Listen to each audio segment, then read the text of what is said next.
So, hi everyone, I'm Abby.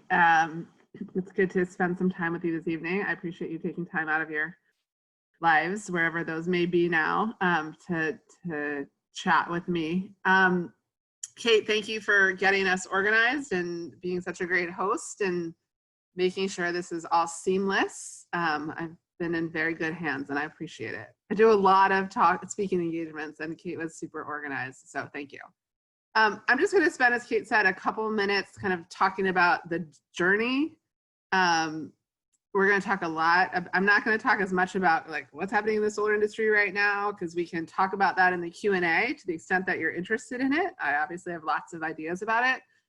So I'm going to focus more on the biography part of my story, and then we can talk about the industry.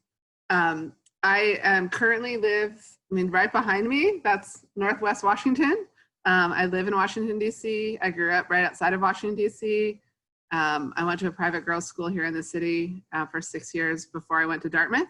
So it was a big jump going from an all-girls school to a what then felt like a very male-dominated school. I spent 4 years at Dartmouth. I was a history major, a women's studies minor, a Tucker Foundation Fellow. I don't even know if you still have that. I was a firefighter at the Hanover Fire Department. I was the only woman firefighter that had to buy a sign because when I needed to use the restroom, they had to make it known that I was in there. I did that for a couple of years. My sophomore summer job was driving the ambulance over in Lebanon. I became a volunteer at WISE, the Women's Information Service, the Domestic Violence and Sexual Assault organization, my sophomore year at Dartmouth. My senior year, I was the head of I don't know if you still have it. It was called Older and Wiser. It was basically matching first years and senior women together. I started the Sexual Assault Peer Advisor program when I was at Dartmouth. So it's clearly a theme here in like social justice, women's issues, those things. I graduated from Dartmouth and I became a VISTA volunteer, Volunteers in Service to America, is like the precursor for AmeriCorps. I worked in the Vermont Department of Corrections. So I just jumped over the river. I moved to White River Junction, Vermont, lived like in a little apartment over someone's garage, and went to a jail every day to do work with violent and sexual offenders. So random. I did that for a year, and then I went and became a staff member at WISE, the domestic violence shelter in Lebanon. I was the youth outreach, so I went into high schools and did all of the educational programming around dating violence and date rape and consent and sexual abuse for 2 years. So I was well on my way. I was going to law school and I was going to be a sex crimes prosecutor. There was like no doubt in my mind, that's what I wanted to do. I'd been with violent offenders, I'd been with victims. I saw the injustice in the world and that was my calling. So I went to law school. I did go to law school. I went to the University of Maryland, which is where I'm from. I was a Maryland resident. So I went back to Maryland so I could pursue a career in public service law. But I fell in love with tax law and corporate law while I was there. And that sounds there's a lot of very random twists and turns to my career path. That's one of them. I went there to study criminal law and I fell in love with tax law. So one of the things that is consistent throughout my journey is that if I fall in love with something or someone, I just do that. And so I spent my first summer at a big corporate law firm. I spent my second summer at a big corporate law firm. I took every tax law, every corporate law class they had. I never bothered to take evidence. I never bothered to take family law. I was like, I don't need it. I'm not doing any of that. I'm going big law, big corporate law. And I did. I went big corporate law, like the ginormous big law firm. I clerked for a federal judge. I was a lawyer in representing companies for, I was a private equity and an eminent mergers and acquisitions lawyer. Did the whole young associate, a bajillion hours a year, that whole thing. You'll notice a theme that the word energy has not entered the lexicon yet because it was Like I didn't even know how electricity was made. I didn't know what a windmill was. I didn't know what a solar panel was. I didn't know how my lights went on. I didn't care. It was like so not a part of my entire, like I never even thought about it. But I spent 3 years in a big, ginormous, like multinational law firm. And then I had a baby, which was highly relevant because I decided I didn't want to work 2,400 hours, bill 2,400 hours a year and have a newborn. So I went to a much smaller law firm. And I went from being a big corporate lawyer to being a divorce litigator. Again, like total left turn, still lawyer. I went from being corporate lawyer to a litigator in a courtroom, litigating cases, taking depositions, on my feet constantly, never having taken evidence, never having taken family law in law school. I just liked it. I thought it was interesting and I did it. I had 2 more children while I was at that law firm. I still billed 2,400 hours a year. That's part of who I am and part of what being a lawyer is. It's hard to titrate that. So I now had 3 kids under the age of 5, billing 2,400 hours a year, and thought, this is fucking crazy. Like I can't keep doing this. This is not sane. And so I was on maternity leave with my 3rd and trying to negotiate with my law firm about going part-time, but they just like couldn't wrap their heads around it. And I was in Maryland, it's called the Court of Appeals. It's like the circuit, the highest state court in the state, arguing a case while I was on maternity leave. And I saw an old friend that I knew from the dog park. And he had we just had a big governor's election in Maryland, a new governor. And my friend had become the general counsel at the Public Service Commission in Maryland. I had no idea what the Public Service Commission was. Maybe most of you don't. So I didn't even think, I was like, oh, that's great, Doug, congratulations. And 2 weeks later, he called me and said, hey, do you want to come be my deputy general counsel? And I said, I literally don't know what the Public Service Commission is, and I don't know what it does. So I don't know, do I? So for those of you that don't know, the Public Service Commission in the state is the regulatory body that regulates usually all of the utilities. So the electric utilities, the gas distribution utilities, the water utilities, the telecom utilities. It sets the rates. It gives them permission to build generating stations. It's like one of those sleeper agencies that's incredibly impactful. So my decision to enter energy was because I wanted a government job that was 40 hours a week. I didn't have to bill hours and I didn't have to work on the weekends. It's just being super honest about it. It's not like, it wasn't like my lifetime calling. I very much felt like I was stepping off my career path. I thought I was going to be partner at a big, multinational law firm by 35. Instead, I was a mom with 3 kids at 35 and like entering an area of law that I knew nothing about. So that was quite an adjustment. It was a super steep learning curve because it was a whole body of law that I was not familiar with. It was a technology I was not familiar with. It was a sort of a suite of companies that I was not familiar with. But like most of you, I just jumped in and figured it out. I did that for 2 years, and then I got an email one day, for reals, this has happened. I got an email from the governor's lawyer, who was my law school classmate, and she said, hey, would you like to interview to be the governor's energy advisor? And I was Governor Martin O'Malley in the state of Maryland, and he ran on a very progressive energy policy. And I thought, sure, I'll interview for that. And so we were walking into his office. I was walking in with the chief of staff and my friend who was his attorney. And the chief of staff whispered in my ear as I was walking in, hey, he really cares about offshore wind, so make sure you talk about that. And I thought to myself, I have no idea what offshore wind is. Like, oh my God, this is not going to go well. It went totally fine. I got the job.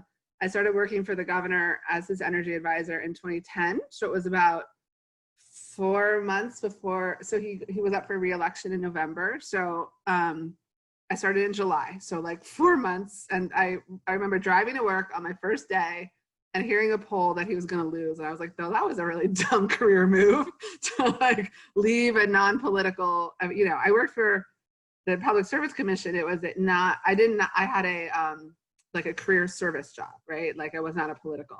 When I went to work for the governor, obviously I served at the pleasure of the governor. He got reelected. I served him for 4.5 years. It was super fun. He didn't have an energy advisor before me, so I kind of made it up on the fly. I inserted myself into most things. So I did like all of the renewable energy work, but we have 2 nukes in Maryland. We were permitting a 3rd nuclear plant. We had a natural gas import facility that they were the market changed, so they wanted to make an export facility. So we had that. We have coal plants in Maryland. We have a whole bunch of natural gas that wanted to be built. We had multiple mergers of big, like multi-billion-dollar mergers of utility companies that I negotiated on his behalf. We had a huge, for those of you that lived here, we had huge power outages and reliability issues. He issued executive orders telling me to go figure it out. I had editorials in the Washington Post and the Baltimore Sun about the work that like the report I did. So it was an amazing, fun and heady time because it was just there were a lot of other people, but basically the governor and I would come up with these ideas and then go do them. It was super fun. At some point, there's also an energy administration. So when I was the governor's advisor, it was me and nobody else. I had $0. I had no budget. It's just me, like me putting myself into things. We did have a Maryland Energy Administration. So, 40 people. We were funded through the RGGI, Regional Greenhouse Gas Initiative auctions. And so it was like a $65 million a year agency. A couple years in, the head of that left. I ran the search committee for it and then got the job, which is definitely a good way to get a job. So I became the head of the Maryland Energy Administration. In addition, and I told the governor I didn't want to give up my other job. So I was a member of the cabinet and a member of the senior staff. And did that as well. So that was kind of my first real job in managing people and managing a budget. I testified in front of the Maryland legislature a lot on all of his energy issues. I was his energy lobbyist as well. But he was term limited. So at the end of his term in 2014, he was termed out in the end of 2014. I needed a new job. So I actually got another call. This is a theme throughout my career. I got another call and it was from someone I knew who said, hey, would you be willing to be considered to be the head of the Bureau of Ocean Energy Management? And that I at least knew what it was because I interfaced with them in my job. It's the federal agency that does all offshore energy development. So majority of the portfolio is oil and gas. So all the oil and gas development in the Gulf of Mexico, off the coast of California, and in the Arctic. It also does all renewable energy, offshore wind. Offshore wind, I actually know a lot about now. I didn't know anything about at the beginning. So I interviewed with the Secretary of the Interior. I went through presidential personnel. The president appointed me to be the director of BOEM. So I at the end of the governor's term, I went to work for the president. It was like a 700-ish person agency with almost like $170 million budget. And national, I had 300 people in New Orleans, 80 people in California, 80-ish people in Alaska, however many are left in the nation's capital, and that was my staff. Coming in as a political appointee to, however old I was, 45 maybe, never having worked in oil and gas, to come into an agency who they're all career professionals who focus on oil and gas. It's a whole conversation about how you build credibility with a workforce that doesn't know you and doesn't necessarily trust you at the beginning. But that was an amazing, incredible time. I've had the opportunity to go and see so many things. I went up to the Arctic many, many times. I got to visit and under federal law, you have to consult with the Native communities. And so I went to many Native villages in Alaska to have consultation with them about oil and gas development in the Arctic. I've been offshore on oil rigs, offshore on drilling rigs, and offshore on wind turbines. Super fun. But it was just an incredible experience. We both allowed Shell to drill in the Arctic under my tenure, and then we withdrew all of the Arctic from oil and gas development under my tenure. We wrote the presidential withdrawal that Obama signed as we left. So it was super fun. But again, I worked for a politician who was term limited, so I needed another job. So I took a friend out to lunch and said, hey, I'm gonna need a job soon. Like this whole thing is wrapping up. And so I learned that the job I have now had just become open. So I applied for that job. I am the CEO of the trade association. You haven't heard me talk a lot about solar up to this point because I was not a solar person. I was an energy person by that point, but not a solar expert. So again, I think the solar industry was a little bit like curious about why they chose me. But I now obviously know a lot about solar now. But we are the trade association. So we lobby Congress, we lobby the president, we lobby the administration, we lobby in state capitals, we lobby in regulatory agencies to really create markets for solar. So now my job is not right now during COVID, but generally a lot of lobbying, a lot of travel, a lot of sort of trying to influence people to make sure that solar has an opportunity to compete in markets.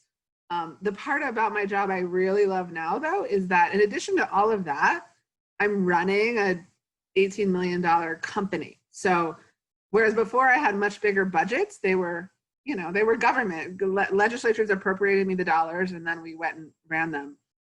Now I'm back in the private sector and I have to go find every one of those dollars. So I have about 50 employees. Well, I had 50 employees. I had to lay 8 of them off because of this crisis. Now I have 42 employees, but 50 employees across the country. And so, I'm running a business and I'm always thinking about how are we spending our dollars? How are we getting more dollars? How are we competing against kind of other people in our space, which is most people don't really think about that when they think about the kind of work that we do, like policy work or lobbying work. You still have to run a business. So I've been there for 3.5 years now, which is amazing. I say, Tom, I know some of you may have heard Tom Kieran talk the other day. We have really similar lives, which is a totally different story, but we talk all the time and I tell him, and I'll tell anybody that I have the privilege of representing the most exciting, the most interesting, the fastest growing technology in the energy space, right? Like I get to do that.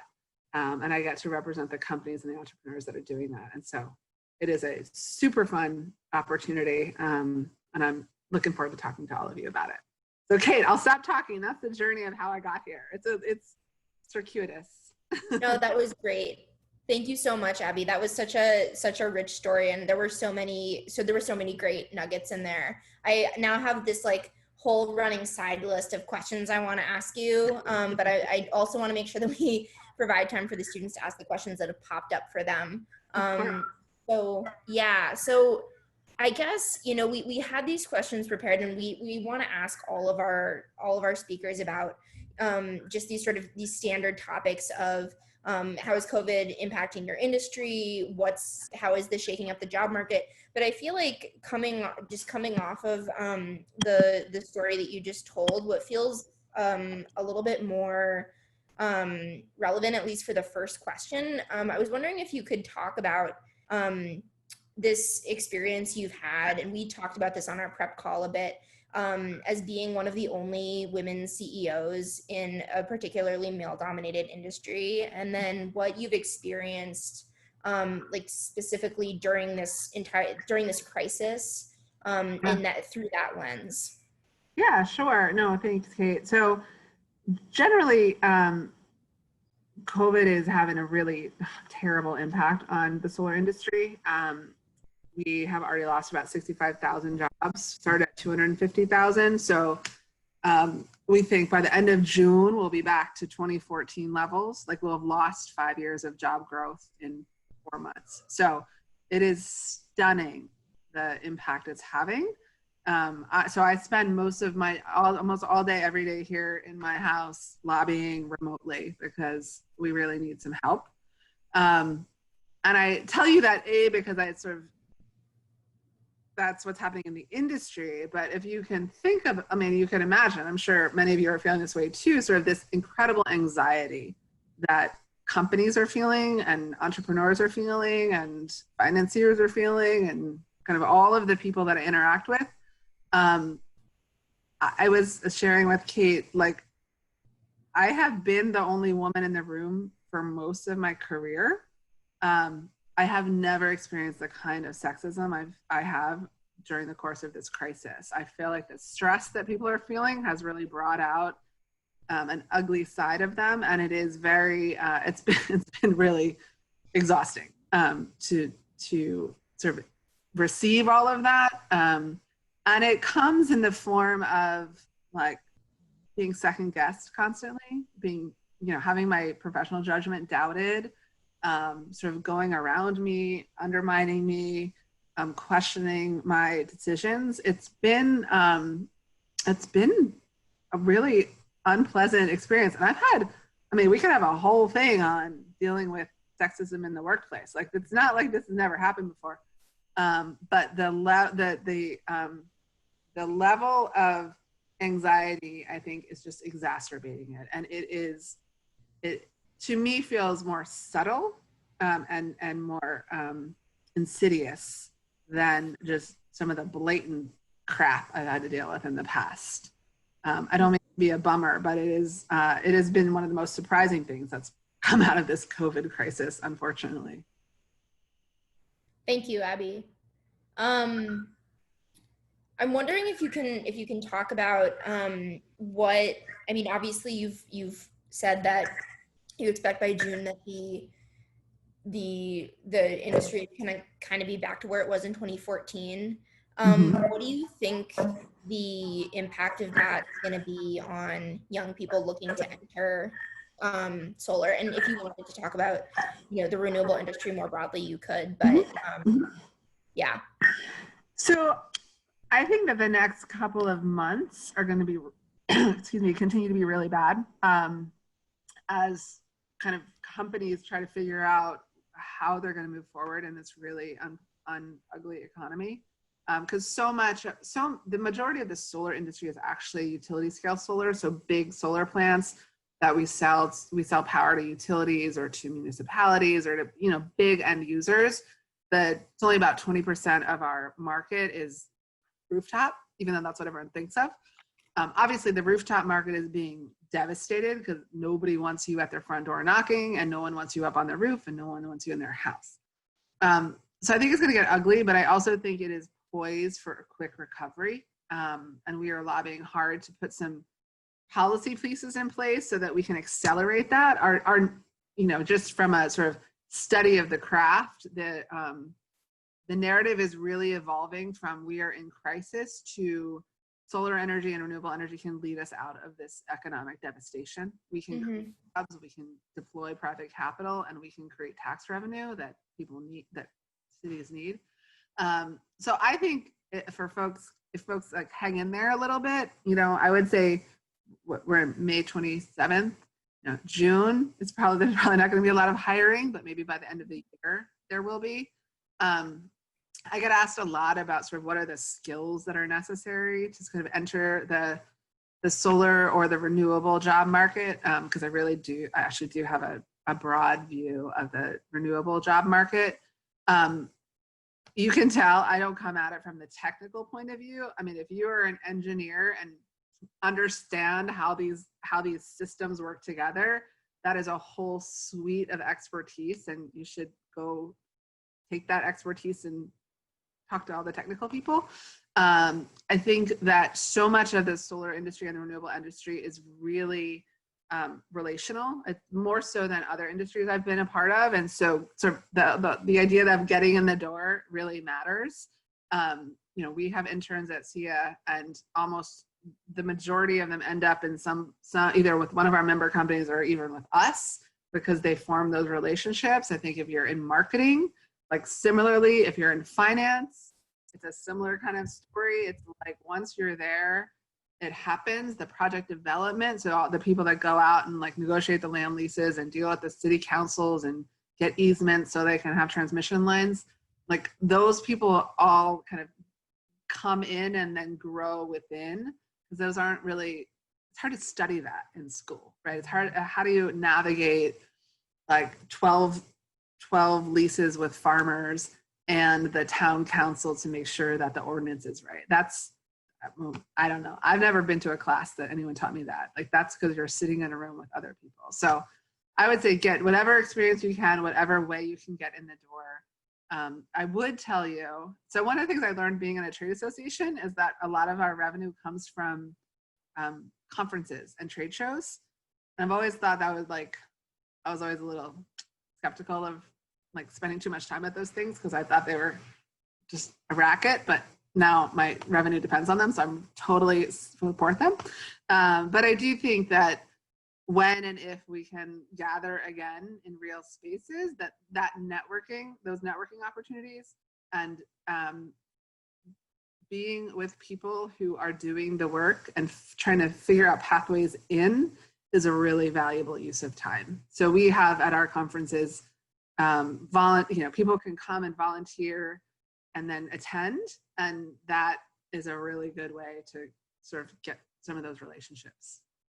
Awesome. Thank you for that advice. If you're a student listening to this and you're thinking, I want to go to one of those, but I don't know how to make it work, there is funding available for that kind of thing at Dartmouth, including through the Irving Institute. So if you're curious about that, feel free to shoot me an email after this is over, and I'd be happy to help find a way to make that happen for you. Obviously not during this pandemic, but later on. Well, the other thing is now you know the person that owns like the biggest show in North America.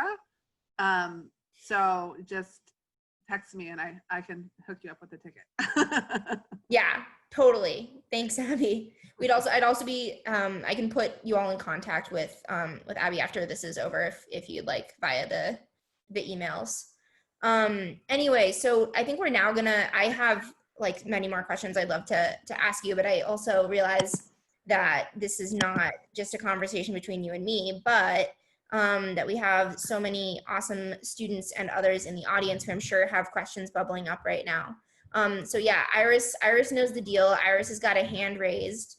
So everyone else who has a question wants to ask it, we're using the hand raising feature that Zoom offers. So just raise your hand, not like this, but using the tool, and we'll monitor those raised hands, and then I'll just call on the person at the top of the line. So it looks like the first person who has a question is ready to go right off the bat. Iris, go ahead and unmute yourself and ask it. Thanks, Kate. Hi, Abby. Thank you so much for being with us tonight. It's really exciting to get to hear your story. I wanted to ask you about how transitioning through these different roles that you took on, where clearly you had to adapt to be flexible and learn new things. How did you build credibility in these different spaces? Thank you for that question, because I had to keep doing it over and over again. So the day I started at the federal agency, Sally Jewell, who was the Secretary of the Interior at the time, brought me into her office and she said, Abby, you're about to go be in charge of people who are older than you, know more than you, have lots more experience than you do, and aren't going to believe what you say. So let me give you some advice. I was like, okay, please, now take whatever you have. She said, ask for their help. Ask them how to do it. Doesn't mean you have to do what they say, but sort of build that credibility.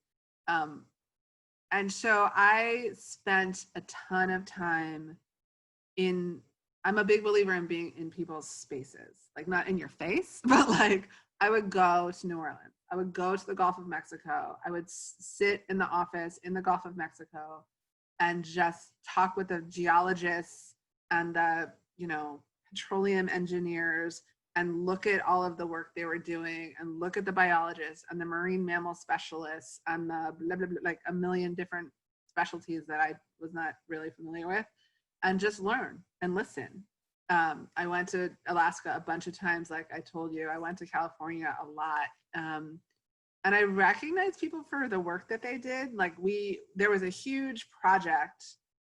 So every 5 years, the United States puts together a 5-year oil and gas leasing plan for offshore. And it's a multi-year project, multiple NEPA analysis. I took a bunch of people up the Washington Monument and had a pizza party, and they told me they'd worked there for 20 years and never been recognized by the director before. So just, you know, acknowledging the expertise people bring, listening to them and getting to know them as people, and then thanking them for the work they do. Not rocket science, but it is unfortunately not utilized enough. Thank you. That was really insightful. Sorry for the problem with the internet. No worries. I was told earlier this morning that I sounded like Darth Vader because of my bad internet connection. So we're all going through it. It looks like the next question is from Scott. Scott, would you like to go ahead and unmute yourself and ask it? Sure. Again, thank you, Abby, for being here to talk with us. I was wondering, you hear a lot in the news about how renewable energy can be a political issue, and you yourself mentioned how in your tenure you both granted and revoked Shell's authorization to drill in the Arctic. So do you see in your industry big lulls and booms with different administrations, whether that be governors or presidents or things like that? Or is it just so international now that it, you know, that can be outweighed? Yeah,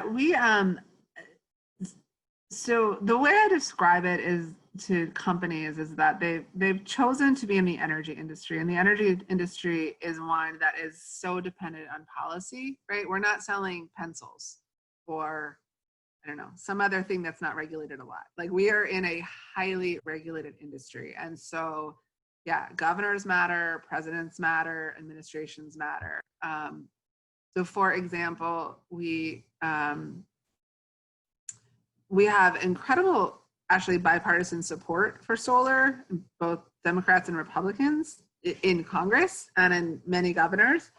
The president is not particularly fond of this and of solar, and we have had to battle trade. Like, I know so much more about international trade law than I ever did before, because obviously it's such a focus of our president, and he has specifically singled out solar in a couple of examples to put tariffs on our product in ways that have really slowed down our marketplace. And so it really does matter. There is, the best way to describe it is, in my opinion, there is an inevitability to the transition to a carbon-free economy. It is going to happen, and the marketplace is moving that way, but the pace of that transition will really be impacted by the policies that we put in place. So it could take 30 years or it could take 10 years. And that's where governors and presidents and members of Congress and legislatures matter.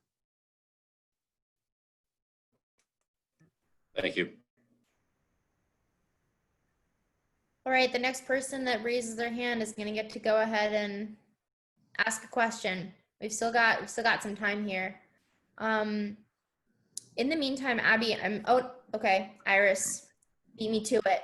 Go ahead. I just have so many questions. Your time. I was going to ask about, given your experience in both the public and private sector, what is it like working in an organization that is ultimately responsible for producing profits, as opposed to in a government agency where there is very different goals and ultimate responsibilities? Thank you for asking that question, because if I could offer any career advice, it would be to seek out opportunity in both. I think the best public servants, and I really, really do believe it's public service. The best public servants understand how business operates, right? And what business, especially businesses that they're regulating, need. And the best CEOs of companies understand what motivates the government that's trying to regulate them, right? So there's this I have been with people who have long careers in public service and just have a real skepticism and sort of unwillingness to appreciate why there's a profit margin or a profit motive to some of the companies they're regulating. And I have been with people that have spent their whole career in the private sector and have nothing but contempt and disdain for public servants. And so, those two polarized positions do not serve the public good. So it is very different to be in each of them, but I think the best on both sides would be people that appreciate the other. And so, if you can have career opportunities in both, I would highly recommend it. I feel like I imagine there might be a time in my life when I go back to public service and I will be better for it because I've spent more time in the private sector. And similarly, now I can devise a lobbying campaign because I've been lobbied for so many years that I know what works and I know what doesn't. But it is the real difference around like needing certainty because you need to make decisions around capital allocation and how you're spending your funds. That understanding that is key regardless of which part of the sort of value chain you stand on. Thank you. Yeah. All right, it looks like the next person in line is Colin. Colin, would you like to ask your question? Sure, thanks. Thanks, Abby. You actually kind of gave us prelude to my question a little bit. When you're developing a lobbying campaign, you can look macro kind of at the federal level, but you can also boil it down to local permitting issues, be it transmission and otherwise. How do you reconcile those two, and maybe not just by prioritizing, but interweaving them as you kind of plan and making sure to think about the impact on local communities, kind of tertiary industries like batteries, transmission lines, but also still keeping an eye on the White House and administration. So I have the luxury of working at an organization that has a federal policy team and a state policy team. And so we integrate those frequently. So like right now, while we are trying to get Congress to pass certain things that will help the solar industry, we are using our state policy teams to organize at this, local company. Like I had a call with Senator Crapo last week from Idaho.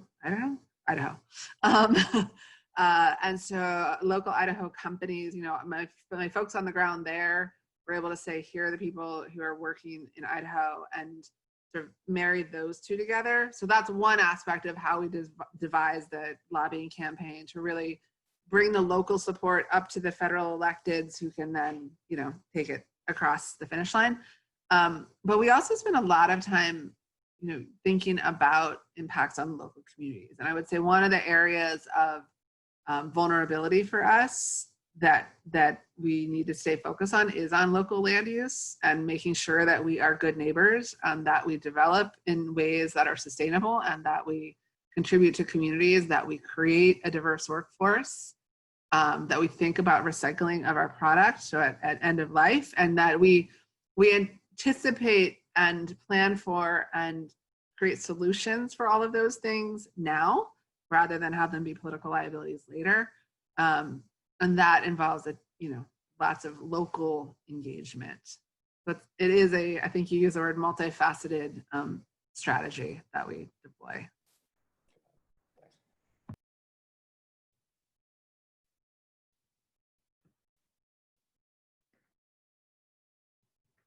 Awesome. Thank you, Abby. I have a question now from someone who is having trouble using the raise hand feature. Ravina would like to ask, as oil and gas is traditionally male-run organization, did you find it more difficult to be trusted or to integrate better than in the solar industry, which is a more new and developing industry? That is and that's a funny question. When I came, right, I just spent a bunch of years in the oil and gas world, which is exactly what you would think it would be. I had the privilege of working, like the Secretary of the Interior was a woman that I worked for. And she's amazing. And then, so the hierarchy was like the secretary and then the Assistant Secretary of Land and Minerals Management. So she oversaw my agency, the Bureau of Safety and Environmental Enforcement, Bureau of Land Management, and the Bureau of, I forget what it's called, but it has to do with coal. So all the energy generating bureaus in the Department of Interior. She was a woman. So it was like woman, woman, woman. So my whole hierarchy was women. That was pretty amazing. So kind of in that, it was totally fine. The outwardly facing, like with oil and gas companies, was like almost exclusively white men who did not trust me at all. And whatever, I found some pathways, and I'm pretty good at creating relationships. So that I was able to manage that. When I came to the solar industry, I was surprised. I was really surprised by how homogenous our industry is and remains, mostly male, mostly white. And I was probably been there like 2 months or something. And this young woman had invited me to, I just met her, I forget. I think she just maybe sent me an email or something and invited me to this really cool software company, software that sort of predicts how the sun is going and like how the system will work. Startup, like 10 or 12 person startup in San Francisco. So that when I went out to San Francisco, I went and visited her office and met her CEO, and it was lovely. But we were talking about this, and she said, well, the oil and gas industry is the old boys network, and the solar industry is the young boys network. I was like, oh. So I have not found it to be particularly diverse, and in fact, have made it one of my, there's sort of 3 priorities I have, and one of them is increasing the diversity of the solar industry. So we co-fund a study to really, we've analyzed sort of not only like, how many women are in solar, how many people of color are in solar, but also where are they, right? Are they all CEOs, or are they all, entry-level construction workers? And how do they feel about their opportunity, and how do they get into the industry, and what is their, what is their salary ranges, and how are companies setting targets? Are they tracking progress? And we have done that for 2 years now. And we have really pushed. I mean, I am the most, at least in the energy space, by far the most outspoken CEO around diversity, inclusion, and equity. One of the most. And so it is, and no one ever says no, right? No one's dumb enough to say we're not going to do that. But people, I think, are like, okay, there's Abby talking about diversity again. Like, let's get back to, we need this investment tax credit extension. But I have, it is a cultural change, and it's going to take shifts in the way people think and behave. And so I'm going to keep raising it at every time. Like, I do a ton of public speaking, and I will not give a speech that does not include a discussion of diversity and inclusion. It's not, I don't wait till the month. I don't even know when the month is, because I refuse to recognize it as a month. I will not speak on a panel. I'm at the point now where I get pissed if I'm the only woman somewhere. I say freely, I am an affluent, educated white woman. I cannot be the face of diversity. that I am not like that is outrageous if I represent diversity. Like it's a start, but it is by far not the destination. One of the benefits of trade shows and being the owner of it is that we don't have anything with only men on it. I get super angry if there's only one woman because it's like so tokenism. There need to be people of color represented in all of these things because who you put up as the experts, right? Who do you give that authority to? Who do you give the voice to? Who do other people get to look up to? So I feel strongly about it. As well, you should. Abby, just as you were speaking, you sort of, I guess, put your finger on a tension that I've been feeling throughout this entire call, which is that we've talked so much about gender, like over the past 50, 55 minutes.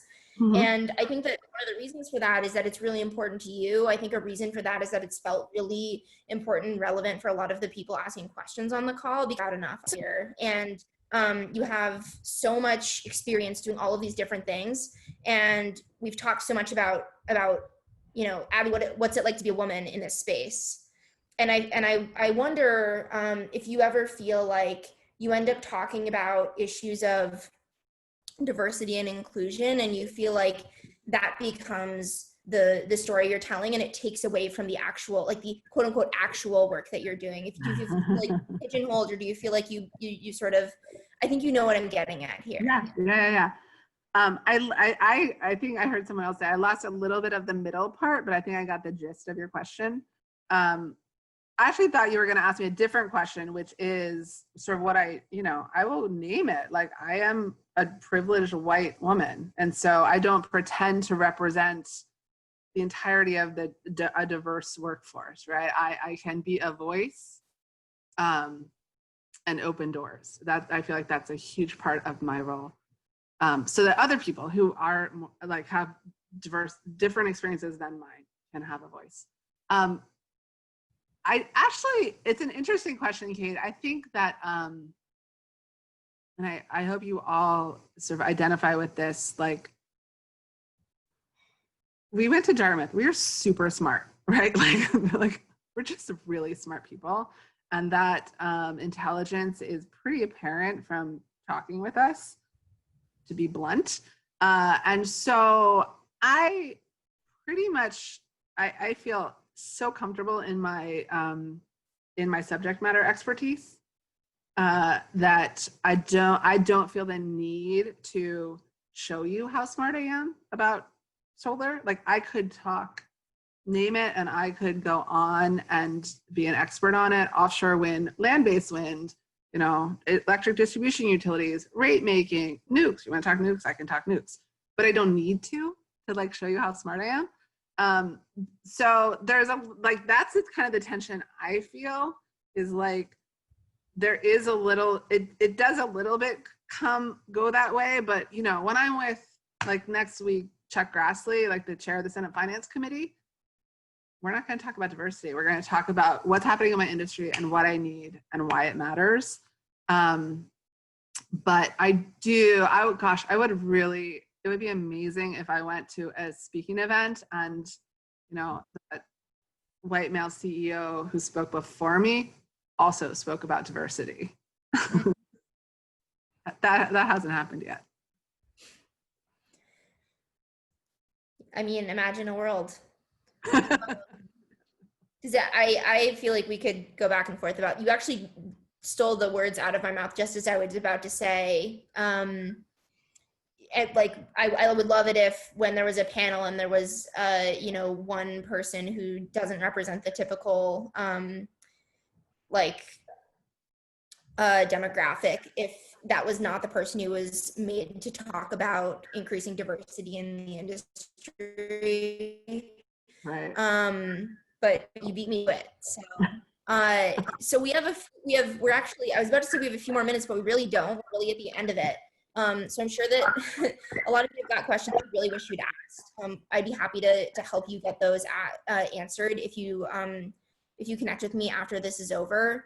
My email address is, you've seen it probably on a number of advertising emails for this event, but it's just my first name dot my last name at dartmouth.edu. No middle initial, no muss, no fuss. I'd really like to thank Abby for joining us tonight and being so open about her experiences and sharing such a really rich and interesting and really, I don't want to be extractive, but really useful, I feel, I can only speak for myself, story. I will turn it back over to Abby to make any closing remarks that she'd like to make. But just before that, I want to very, very briefly show you all a few upcoming events that are in our calendar just before we start to really wind things down and take a break for the spring summer interim. And that's coming up next Tuesday and Wednesday. We have the last Dartmouth Energy Collaborative lunch of the term with Laura Pollan from the Geisel School, and that's going to be about sort of the intersection of energy and health, which is a really, I feel like, relevant topic during this time when we're really finding out that folks who are experiencing the worst complications from COVID are also people who are subjected to environments that are causing health problems even in a normal time, quote unquote normal. And then on Wednesday, we have our first of this new series that we've started showcasing early career energy professionals. We have Gabe Chan from the University of Minnesota who we're going to feature. So stay tuned for that. And yeah, I guess, Abby, would you like to I guess sign us off with any comments you'd like to make? Sure. So thank you for those of you that stuck in there to the end. Thank you very much. I appreciate your time. Kate, thank you for being so organized and being such a great facilitator. I might not have been explicit about it, but sort of, you know, I said like, and then I got a phone call. Do I want to apply for this job? It really is how it happened for me. I haven't sort of given my proselytizing about networking, but I will. And by networking, I don't mean you need to have a weekly coffee with someone. I mean, find people who cross your path who you find are interesting and and take advantage of that. So I will offer myself as a resource. I be happy to talk to any of you. When we have live events again, you're welcome to come to any of my conferences and be my guest at them. But sort of find those people who are interesting to you. Will be helpful, not because you think they could, find you a job, because you were interested in them as a human being. And those are the kind of relationships that will help you find your right path. Thank you so much, Abby. Thank you for joining us. Sure. Thank you to everyone who stuck with us till the end. And have a great rest of your term. Good luck, everyone. Good luck. Yeah.